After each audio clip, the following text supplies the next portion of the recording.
Hi friends, Kovai driver எல்லாத்துக்கும் ஒரு இனிய இரவு வணக்கம். இன்றைக்கி என்ன வீடியோன்னு பார்த்தீங்கன்னா, ஒன்றும் இல்லை ஃப்ரெண்ட்ஸ், இந்த குடிக்கிறவங்கள பற்றி சொல்கிறது தான். வடவழிக்கிட்ட நின்றுட்டுருக்கிற ஒரு புக்கிங் உழுது 2 மணி நேரமாக அங்கே தான் நின்றுட்டுருந்தேன். புக்கிங்கே ஒழுகல, ஒரு 100 ரூபா புக்கிங் வச்சுரியா அதை விடணுன்ட்டு எடுத்துட்டேன்.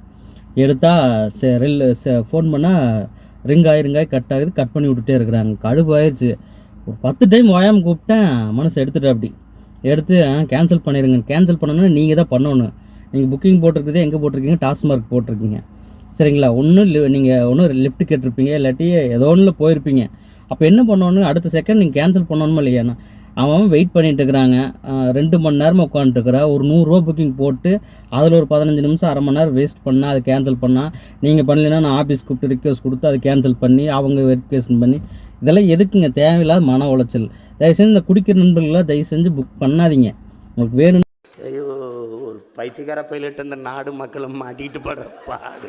நான் மட்டும் பண்ணுங்க, இல்லாட்டி போயிட்டே இருங்க. லிஃப்ட் கேட்டால் போயிருங்க.